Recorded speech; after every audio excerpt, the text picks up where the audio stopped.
Welcome to my channel Classmark. আজকের আয়োজনে তোমাদের সবাইকে অভিনন্দন। আজকে আমরা আলোচনা করব নাউন নিয়ে এবং এটি হচ্ছে পার্ট অফ স্পিচ এর প্রথম প্রকার। তো চলো আমরা নাউন সম্পর্কে জেনে নিই। নাউন যার বাংলা অর্থ হচ্ছে বিশেষ্য। বিশেষ্য মানে হচ্ছে কোনো কিছুর নাম, তার মানে নাউন মানেই হলো কোনো কিছুর নাম। তো দেখো সংজ্ঞাতে কি বলা হচ্ছে, ইংরেজিতে নাউন হলো এমন একটি শব্দ যা কোনো ব্যক্তি, স্থান, বস্তু, প্রাণী, ভাব বা ধারণা এর নাম বোঝায়। তার মানে নাউন মানেই হচ্ছে কোনো কিছুর নাম। সেগুলো কিসের নাম হতে পারে? কোনো ব্যক্তির নাম হতে পারে, যেটা হচ্ছে ইংরেজি হচ্ছে পারসন, স্থান হচ্ছে প্লেস, বস্তু হচ্ছে থিঙ্ক, প্রাণী হচ্ছে অ্যানিমেল, ভাব বা ধারণা এর ইংরেজি হচ্ছে আইডিয়া। এদের কি বোঝায়? নাম বোঝায়। দেখো বাংলাতে ওটাই বলা হয়েছে যে বাংলায় সহজভাবে বলতে গেলে বলতে হবে যে শব্দ দ্বারা কোনো কিছুর নাম বোঝায় তাকে নাউন বলে। তার মানে এখান থেকে একটা স্পষ্ট ধারণা হলো যে নাউন মানেই হচ্ছে কোনো কিছুর নাম। ফর এক্সাম্পল লক্ষ্য করো, বয় মানে হচ্ছে বালক। দেখো এটা কিন্তু একজন পার্সন, ব্যক্তির নাম বোঝাচ্ছে। তারপর দেখো কলকাতা হচ্ছে একটা জায়গার নাম। অবশ্যই একটা নাম কি না? অবশ্যই একটা নাম। এটা হচ্ছে নাউন ইংরেজিতে বললে। বুক মানে হচ্ছে বই, এটা হচ্ছে কি একটা থিঙ্ক বা বস্তু। টাইগার মানে হচ্ছে বাঘ, এটা হচ্ছে একটা প্রাণী বা অ্যানিমেল, এটা হচ্ছে একটা নাউন। অনেস্টি হচ্ছে মানে কি বলতো? মানে হচ্ছে সততা। ওকে, তো অনেস্টি মানে হচ্ছে সততা। তো অনেস্টিটা হচ্ছে একটা কি বলতো? একটা ধারণা। তো এটা হচ্ছে একটা নাউন। তো সবগুলোই হচ্ছে এখানে নাউন। এখন নাউনগুলোর মধ্যে কিন্তু শ্রেণীবিভাগ রয়েছে, যেমন বয় আর কলকাতা, এই দুটো নাউনের মধ্যে কিন্তু তফাৎ আছে। এবার বুক, টাইগার, অনেস্টি সবগুলো নাউন কিন্তু আলাদা আলাদা, বাট সবগুলো কিন্তু এরা হচ্ছে সবই হচ্ছে নাউন, কেননা এগুলো কিন্তু নাম বোঝাচ্ছে। এখন আমরা ওই প্রকারটা দেখে নেব কোন ক্যাটাগরির মধ্যে পড়ছে। তো নাউনের ধরন, আমরা যে প্রথম যে ধরনটা দেখতে পাচ্ছি সেটি হলো প্রপার নাউন। প্রপার নাউন যার বাংলা অর্থ হচ্ছে ব্যক্তিবাচক বিশেষ্য। দেখো সংজ্ঞাতে কি বলা হচ্ছে, যে নাউন দ্বারা কোনো ব্যক্তি, স্থান, বস্তু বা প্রতিষ্ঠানের নির্দিষ্ট নাম বোঝায়। তো এই কথার মধ্যে সবথেকে গুরুত্বপূর্ণ কথা হচ্ছে এই নির্দিষ্ট। কেন নির্দিষ্ট? কারণ সংজ্ঞাতে কী বলা হচ্ছে আরেকবার দেখো, যে নাউন দ্বারা কোনো ব্যক্তি, স্থান, বস্তু বা প্রতিষ্ঠানের নির্দিষ্ট নাম বোঝায়। শুধু ব্যক্তি বা স্থানের নাম বোঝায় না, একদম নির্দিষ্ট করে নাম বোঝা হবে, সেটাই হলো আমার প্রপার নাউন। উদাহরণ লক্ষ্য করো, রবীন্দ্রনাথ ট্যাগর। দেখো তো রবীন্দ্রনাথ ঠাকুর বা ট্যাগর যদি বলি, ইংরেজিতে ট্যাগর, তো আমি যদি বলি এটা কে, মানে ইনি কে, তাহলে বলতে হবে যে একটি কবি, তিনি একজন কবি। তো কবিরা দেখো কমন নাম। এখন যদি কবি বলি তাহলে অনেক কবির কথা কিন্তু মাথায় চলে আসে, রবীন্দ্রনাথ ঠাকুর, কাজী নজরুল ইসলাম, অনেকগুলো কবির নাম চলে আসে। কিন্তু দেখো তো আমি কবি যখন বলছি নির্দিষ্ট করে, কোন কবি? না, রবীন্দ্রনাথ ঠাকুর, একদম নির্দিষ্ট করে বলছি না। দেখো ব্যক্তির নামটা আমি কিন্তু নির্দিষ্ট করে বলছি। এই নির্দিষ্ট কথাটা, এই কথা মানে প্রপার নাউনের সংজ্ঞাতে গুরুত্ব পাবে। তো সেটাই হচ্ছে আমার কি বলতো প্রপার নাউন, একদম নির্দিষ্ট করে বলছে রবীন্দ্রনাথ ট্যাগর। তো তিনি একজন কবি। তো কবি তো অনেক কবি রয়েছে, কাজী নজরুল ইসলাম, রবীন্দ্রনাথ ঠাকুর, আমি নির্দিষ্ট করে বলে দিলাম একদম কি যে রবীন্দ্রনাথ ট্যাগর, নির্দিষ্ট করে, ওই নির্দিষ্ট হচ্ছে আমার কি প্রপার নাউন। তেমন দেখো দেশ, তো পৃথিবীতে কিন্তু অনেক দেশ রয়েছে, আমি তার মধ্যে বললাম যে ইন্ডিয়া। আমি যদি দেশ যদি বলতাম তো অনেক দেশের কথা মাথায় আসতো, ইন্ডিয়া, বাংলাদেশ, পাকিস্তান, জাপান, অনেক অনেক দেশের কথা কিন্তু চলে আসবে। একটা কমন নাম বোঝাচ্ছে না দেশটা দিয়ে বা কান্ট্রি দিয়ে। আমি নির্দিষ্ট করে কি বলছি যে কোন দেশ? না, ইন্ডিয়া, ইন্ডিয়া দেশ বা ভারতবর্ষ দেশ। তো ওই যে নির্দিষ্ট করে বললাম ওটাই হচ্ছে আমার প্রপার নাউন। তো ওই নির্দিষ্ট করে বলা হচ্ছে, দেখো নদী, অনেকগুলো নদী রয়েছে পৃথিবীতে, অনেক নদী রয়েছে, পদ্মা, যমুনা, গঙ্গা। আমি কোন নদীর কথা বলছি? না, গঙ্গা নদীর কথা বলছি। ওই গঙ্গাটা হচ্ছে আমার প্রপার নাউন। এখন দেখো তো প্রপার নাউনের প্রথম যে লেটারটা সেটা দেখো ক্যাপিটাল দিয়ে শুরু হয়েছে, যেমন আর, এখানে মানে কি আই, জি, প্রত্যেকটা লেটার কিন্তু কি আমার কী দিয়ে শুরু হয়েছে বলো তো? Capital letter. তো নোটে ওটাই বলা হয়েছে যে প্রপার নাউন সবসময় ক্যাপিটাল লেটার দিয়ে শুরু হয়, স্মল লেটার না, ক্যাপিটাল লেটার। এরা যেখানেই বসুক, বাক্যের যেখানেই বসুক, সেখানে কি হবে? ক্যাপিটাল লেটার দিয়েই শুরু হবে। তো এটাই হচ্ছে প্রপার নাউনের একটা বৈশিষ্ট্য। তাহলে বৈশিষ্ট্যটা কী বলো তো, যে প্রপার নাউন সবসময় ক্যাপিটাল লেটার দিয়েই শুরু হবে। বাক্যের প্রথমেই বসুক আর লাস্টেই বসুক আর মিডিলেই বসুক, যেখানেই বসুক এরা কিন্তু ক্যাপিটাল লেটার দিয়েই লিখতে হবে বা শুরু হবে। 1 নম্বর যে প্রকারটা আমরা দেখলাম সেটা হলো কি বলতো, আরেকবার দেখে নাও, প্রপার নাউন। আমরা কিন্তু প্রপার নাউন নিয়ে আলোচনা করলাম এতক্ষণ। এখন যে আমরা প্রকারটা নিয়ে আলোচনা করব সেটা হলো কমন নাউন, যেটা একটু আগে বলছিলাম, মানে হচ্ছে জাতিবাচক বিশেষ্য। জাতিবাচক বিশেষ্য তো কি বলা হচ্ছে সংজ্ঞাতে, যে নাউন দ্বারা কোনো ব্যক্তি, প্রাণী, বস্তু বা নির্দিষ্ট না, কিন্তু ওখানে নির্দিষ্ট কথাটা গুরুত্ব পাচ্ছিল, এখানে নির্দিষ্ট না, স্থানের সাধারণ নাম বোঝায়। তার মানে যদি নির্দিষ্ট করে বোঝানো হয় তাহলে হচ্ছে প্রপার নাউন, আর যদি সাধারণ নাম হয় তাহলে সেগুলো হচ্ছে আমার কমন নাউন। দেখো বয় মানে হচ্ছে ছেলে। এখন ছেলে, কোন ছেলের কথা আমি কিন্তু বলিনি, একদম অনির্দিষ্ট করে বলছি, কোনো একদম মানে সাধারণ নামভাবে বলছি।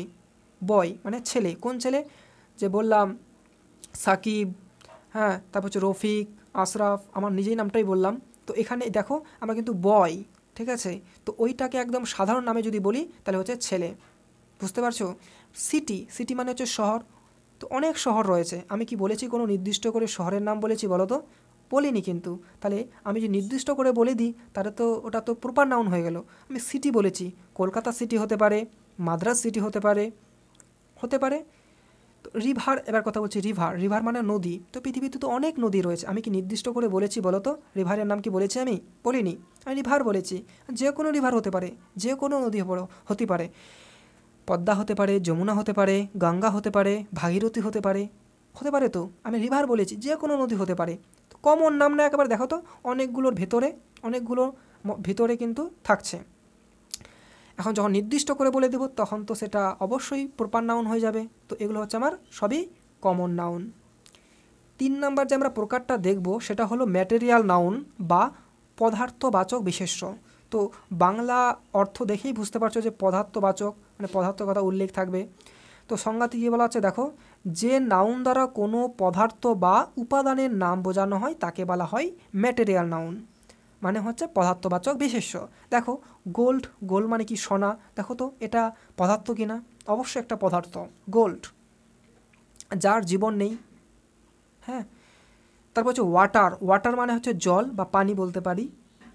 তো ওয়াটার দেখো তো এটা একটা উপাদান কিনা বা পদার্থ কিনা, পানি বা জল, ওয়াটার। তো আয়রন, এটা কি বলো তো, একটা পদার্থ, আয়রন, বুঝতে পারছো তো। ম্যাটেরিয়াল নাউন হচ্ছে একটা বস্তু বোঝাবে, কি বোঝাবে, বস্তু বোঝাবে। ওকে, বস্তুবাচক বিশেষ্য বলতে পারি, পদার্থবাচক বিশেষ্য বলতে পারি বা বস্তুবাচক বিশেষ্য বলতে পারি। তাহলে ম্যাটেরিয়াল নাউন বা কমন নাউন নিয়ে আর কোনো প্রশ্ন নেই তোমাদের মধ্যে। যদি প্রশ্ন থেকে থাকে তাহলে তোমরা অবশ্যই কমেন্ট বক্সে লিখে জানাবে, আমি সেগুলো মানে বোঝানোর চেষ্টা করব যদি কোনো সমস্যা থাকে তবে। এখন আমরা 4 নাম্বার প্রকার দেখব, সেটা হলো অ্যাবস্ট্রাক্ট নাউন, যেটা হচ্ছে গুণবাচক বা ভাববাচক বিশেষ্য। তো সংজ্ঞাতে কী বলা হচ্ছে দেখো, যে নাউন দ্বারা কোনো গুণ, অবস্থা, অনুভূতি বা ভাব বোঝানো হয় যা চোখে দেখা বা হাতে ধরা যায় না। সব থেকে গুরুত্বপূর্ণ জিনিস হচ্ছে এই কথাটা, যে চোখে দেখা যাবে না বা হাতে ছোঁয়াও যাবে না, তাহলে আমরা দেখতে পাবো না, ছুঁইতেও পারবো না। কী করতে, ওটা কী জিনিস তাহলে, ওটা হতে পারে গুণ, অবস্থা, অনুভূতি বা ভাব। এগুলো দ্বারা কী বোঝায়, অ্যাবস্ট্রাক্ট নাউন, গুণবাচক বা ভাববাচক বিশেষ্য। দেখো অনেস্টি মানে হচ্ছে সততা তো তুমি কি দেখতে পাও, অনুভব করার বিষয় না, একটা অনুভূতি বা ভাবের একটা বিষয় না, ভাব তো মানে এগুলো কিন্তু একটা ফিল করার বিষয়। অনেস্টি মানে সততা, আমরা কিন্তু অনেস্টি আমরা দেখতে পাই না, সততাকে আমরা দেখতে পাই মানুষের মাঝে না, তার কার্যকলাপে আমরা বুঝতে পারি কিন্তু সততা আমরা দেখতে পাই না, যে তার মধ্যে কতটা সততা আছে আমরা কিন্তু এটা দেখতে পাই না, দেখতেও পাই না, আবার ধরতেও পারি না, তাই না। লাভ মানে হচ্ছে ভালোবাসা, এই ভালোবাসাকে আমরা দেখতে পাই না, এটা কি একটা অনুভব করার বিষয়, তার কার্যকলাপে তার দেখা যায় যে তার ভালোবাসা কেমন, ঠিক আছে। তো এই ভালোবাসার চোখে দেখাও যায় না, আবার ধরাও যায় না, এটা হচ্ছে আমার অ্যাবস্ট্রাক্ট নাউন। আর অ্যাবস্ট্রাক্ট নাউনের বৈশিষ্ট্য হচ্ছে যেগুলো ধরা ছোঁয়া যাবে না, শুধু অনুভব করার বিষয়। দেখো হ্যাপিনেস, হ্যাপিনেস মানে হচ্ছে আনন্দ। আনন্দ কিন্তু আমরা দেখতে পাই না, কারো মাঝে আনন্দ সেটা আমরা দেখতে পাই না, বাট কোনো একটা কাজ করছে, সেই কাজের ফলে তার একটা আনন্দ হচ্ছে সেটা আমরা দেখতে পাই, তার অনুভূতিটা দেখতে পাই, ঠিক আছে। তার মানে কার্যকলাপের যে ফলে যে জিনিসটা তৈরি হচ্ছে সেটা আমরা দেখতে পাই, কিন্তু আনন্দ তার ভিতরে কতটা আনন্দ আছে সেটা কি আমরা দেখতে পাই? অবশ্যই পাই না। তো এগুলো হচ্ছে সবই হচ্ছে অ্যাবস্ট্রাক্ট নাউন। ওকে, তাহলে এতক্ষণ পর্যন্ত আমরা 4 নম্বর প্রকারটা পড়লাম। এখন আমরা সর্বশেষ 5 নম্বর প্রকারটা পড়ব, সেটা হচ্ছে কালেকটিভ নাউন, যেটা হচ্ছে সমষ্টিবাচক বিশেষ্য। তো কী বলা হচ্ছে সংজ্ঞাতে? যে নাউন দ্বারা একসাথে অনেকগুলো ব্যক্তি, প্রাণী বা বস্তুকে বোঝানো হয় সেগুলি হচ্ছে কালেকটিভ নাউন। বুঝতে পারছো, কালেকটিভের কথা বলা হচ্ছে, কালেকটিভ সমষ্টিবাচক বিশেষ্য। দেখো টিম, টিম মানে কি বলো তো? দল। দল কি একজনে হয়? অনেকগুলো মিলে দল হয় না? দেখো তো এখানে অনেকগুলো লোকের বা অনেকগুলো ব্যক্তির সমষ্টি বোঝাচ্ছে কিনা? এই তো এই জন্য সংজ্ঞাতেই বলা হয়েছিল যে সমষ্টি বোঝাবে। যেমন আর্মি, আর্মি মানে হচ্ছে সেনাবাহিনী। তো সেনাবাহিনী কি একজন হয় বলো তো? অনেকগুলো মিলে তো একটা টিম তৈরি হয়, আর্মি হয়, তাই না? আর্মির ভিতরে অনেকগুলো ব্যক্তি থাকতে পারে, বাট ওদের টিমটার নাম হচ্ছে আর্মি। ওকে, তারপরে দেখো ফ্লক মানে হচ্ছে পাল। এটা কিসের পাল? না যেমন হচ্ছে ভেড়ার পাল। দেখো ভেড়ার পালকে কি বলা হয়? ফ্লক। এটা হচ্ছে পাল। তো দেখো তো এটা সমষ্টি বোঝাচ্ছে কিনা? অনেকগুলো ভেড়া একসাথে থাকছে, তখন তা বলছে ভেড়ার পাল। বুঝতে পারছো? এতক্ষণে আমরা কোন কোন প্রকারগুলো নিয়ে আলোচনা করলাম? 5টা প্রকার নিয়ে আলোচনা। কী কী? Proper noun, common noun, abstract noun আর কালেকটিভ নাউন। কটা হলো বলো তো? আমি আবার গণতি করছি। Proper noun, common noun, collective noun, abstract noun, আরেকটা কি ছুটলো? Material noun. তো এই হচ্ছে আমার 5টা প্রকার। এবার নাউন সম্পর্কে কিছু গুরুত্বপূর্ণ বিষয় আমাদের জেনে রাখতে হবে। নাউন এর প্লুরাল, তার মানে আমরা নাম্বার যে শিখি, সিঙ্গুলার নাম্বার, প্লুরাল নাম্বার, এটা কার করি বলো তো? নাউনের করি। তার মানে এই নাউনের আলোচনাটা শেষ হলেই আমাকে কিন্তু নাম্বার নিয়ে আলোচনা করতে হবে। সিঙ্গুলার, প্লুরাল, কোন নাউনগুলো প্লুরাল হয়, কোনগুলোর হয় না সেগুলো দেখতে হবে। যেমন বয় থেকে হচ্ছে বয়েজ, সিটি থেকে সিটিজ, ওইখানে বাংলাটা হয়ে গেছে, এটা সিটিজ হবে, এস হবে যুক্ত, সিটিজ। ওকে, তারপরে হচ্ছে কি 2 নম্বর বিষয়, নাউনের জেন্ডার হয়, মানে লিঙ্গ। হ্যাঁ, মাস্কুলাইন, ফেমিনাইন, কমন, নিউটার। মানে হচ্ছে মাস্কুলাইন মানে হচ্ছে কী বলতো? পুরুষবাচক, যেগুলো হচ্ছে কিং, ফাদার, এগুলো দ্বারা কিন্তু কী বোঝায় বলতো? পুরুষবাচক, পুরুষকে বোঝায়।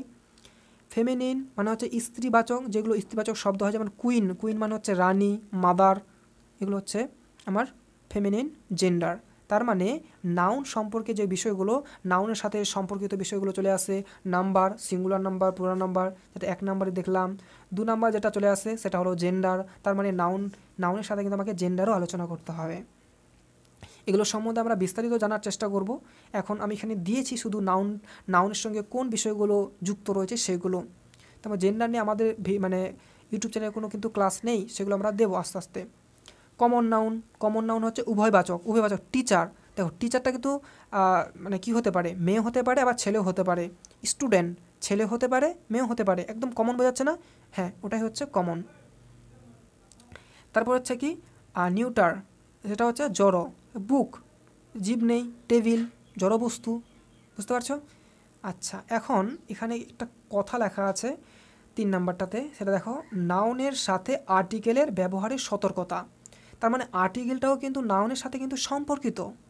ওকে, তো প্রপার নাউনের আগে সাধারণত আর্টিকেল লাগে না। তার মানে যেগুলো হচ্ছে আমার প্রপার নাউন, ওইগুলো নাউনের আগে কখনো কিন্তু আর্টিকেল দিতে হয় না বা বসাতে হয় না। তবে বিশেষ কিছু ক্ষেত্রে কিন্তু লাগাতে পারে। যেমন দেখো গঙ্গা, দা গঙ্গা, দা তাজমহল, এগুলো ক্ষেত্রে আমরা লাগাতে পারি। আমার কিন্তু নিজের নাম যদি বলি যে আশরাফ, সাকিব, এগুলোর নামে আমি দা সাকিব এভাবে কিন্তু বলতে পারবো না। তো ওই হচ্ছে আমার সতর্কতা। যখন আর্টিকেল নিয়ে আলোচনা করব তখন তুমি বুঝতে পেরে যাবে যে কোনগুলো নাউনের আগে আমি দা দেব, অর্থাৎ আর্টিকেল দেব, আর কোনগুলো নাউনের আগে আমি আর্টিকেল বসাবো না, সেগুলো। আশা করি বুঝতে পেরেছো। তো আজকের ক্লাসটা এখানকার মতোই হচ্ছে আর কি। তো পরবর্তী ভিডিওগুলোতে আমি তোমাদের সাথে আবারও যুক্ত হব। তো চলো, আজকের ক্লাসটা এখানেই শেষ করা যাক।